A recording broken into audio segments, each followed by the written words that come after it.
अब बात करते हैं पीएसयू सेक्टर की। पीएसयू सेक्टर नाम सुनकर आपको समझ में आया होगा कि इस सेक्टर में कौन कौन सी कंपनी आती है। अगर आप एक बिगनर हो और आपको नहीं पता है कि पीएसयू सेक्टर में कौन कौन सी कंपनियां आती हैं, तो टेंशन मत लीजिए, मैं आपको इस वीडियो में बताने की कोशिश करता हूँ कि कौन कौन सी कंपनी आती है। पीएसयू सेक्टर में गवर्नमेंट ओन कंपनीज आती है, मतलब कि स्टॉक एक्सचेंज पर ऐसी कंपनी है जिसमें गवर्नमेंट का स्टेक सबसे ज़्यादा हाई है, या फिर इस तरह की कंपनी है जो B2G में काम करती है। पीएसयू सेक्टर में कौन कौन सी कंपनी इंक्लूड है? ऑयल, कोल, बैंकिंग, पावर। इन सारी कंपनी में गवर्नमेंट का स्टेक बहुत हाई होता है, जिस वजह से इन कंपनी को पीएसयू सेक्टर की कंपनी बोली जाती है। वैसे तो स्टॉक एक्सचेंज पर बहुत सारी कंपनी है, लेकिन एग्जाम्पल के तौर पर SBI, ONGC, NTPC, ये भारत की टॉप 50 कंपनी में से 3 कंपनी हैं, और ये तीनों कंपनी लार्ज कैप है। तो मैं इस वीडियो में जो एग्जांपल दे रहा हूँ, तो ये सिर्फ एग्जांपल है। एग्जांपल के थ्रू मैं आपको समझा रहा हूँ कि ये पीएसयू सेक्टर की कंपनी है, ना कि मैं कोई रिकमेंडेशन दे रहा हूँ बाय या सेलिंग का। अब बात करते हैं पीएसयू सेक्टर रिलेटेड जितनी भी कंपनियां स्टॉक एक्सचेंज पर है, वो सारी कंपनियां किस तरह से बिहेव करती है, यानी वो कंपनी अपसाइड या फिर डाउनसाइड किस तरह से मूवमेंट देती है। तो देखिए, सबसे ज़्यादा पीएसयू सेक्टर के स्टॉक पर strong impact of government policy. अगर गवर्नमेंट पॉलिसी गुड है तो पॉजिटिव इम्पैक्ट होगा, जिस वजह से उन कंपनी के शेयर में डिमांड क्रिएट होगी, और डिमांड क्रिएट होने की वजह से उन कंपनी के शेयर का प्राइस ग्रो होता है।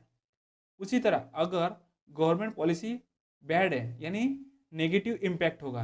अगर नेगेटिव इम्पैक्ट हो रहा है किसी भी कंपनी के शेयर पर पीएसयू सेक्टर की, तो कहा जाता है उस स्टॉक में सप्लाई क्रिएट हो रही है। जब सप्लाई क्रिएट होती है तो चांसेस है उन कंपनी का शेयर का प्राइस नीचे जाता है। तो उसी तरह पीएसयू सेक्टर सबसे हाई वोलेटाइल कब होता है पता है आपको? एक, बजट डे। दूसरा, इलेक्शन रिजल्ट। इस दिन हाई वोलेटाइल पीएसयू सेक्टर होता है, वो कुछ ही मिनटों में ऊपर या फिर कुछ ही सेकंड में नीचे जाने की ताकत रखता है उस दिन। देखिए, पीएसयू सेक्टर रिलेटेड जो बिगनर इन्वेस्टर है ना, वो अपने दिमाग में कुछ गलत चीज़ें पाल लेते हैं कि उनका मानना ये होता है कि पीएसयू सेक्टर रिलेटेड जितनी भी कंपनियां वो गवर्नमेंट ओन कंपनी है, तो ये सारी कंपनियां रिस्क फ्री है। तो स्टॉक मार्केट में ऐसा रिस्क फ्री कुछ भी नहीं है, क्योंकि large cap company mid cap में आ सकती है, mid cap company small cap में आ सकती है। तो आपको पहले से ही अपने रिस्क को प्री डिफाइन करना होगा कि मैं इतना रिस्क ले सकता हूँ, जिस वजह से आप पीस ऑफ माइंड रह सकते हो। क्योंकि स्टॉक मार्केट बहुत ही रिस्की है, रिस्क फ्री कुछ भी नहीं है। म्यूचुअल फंड में भी रिस्क होता है। तो अगर आप किसी भी सेक्टर में इन्वेस्टमेंट करते हो, तो आप फंडामेंटल एनालिसिस करके ही उस स्टॉक में इन्वेस्टमेंट करना चाहिए। अब बात करते हैं डिफेंस सेक्टर। नाम सुनकर समझ में आया होगा कि इस सेक्टर में कौन सी कंपनियां आती हैं। इस सेक्टर में equipment manufacturing, missiles company, aircraft बनाने वाली कंपनी, इस तरह की कंपनियां इस सेक्टर में शामिल होती है। स्टॉक एक्सचेंज पर बहुत सारी कंपनियां हैं, लेकिन उनमें से जो कंपनियां हैं मिसाइल बनाती है या फिर एयरक्राफ्ट बनाती है, या फिर सिंपल वर्ड में कहूँ तो भारतीय सेना के लिए guns, bullet proof jacket, bullet, tankers, aircraft, और उनके लिए मिसाइल्स।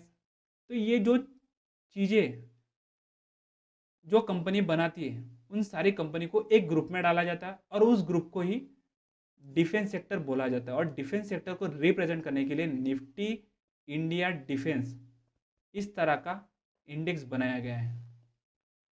वैसे तो स्टॉक एक्सचेंज पर बहुत सारी कंपनियां हैं, लेकिन एग्जांपल के तौर पर हाल, बेल, ये दोनों कंपनियां B2G बिजनेस में है।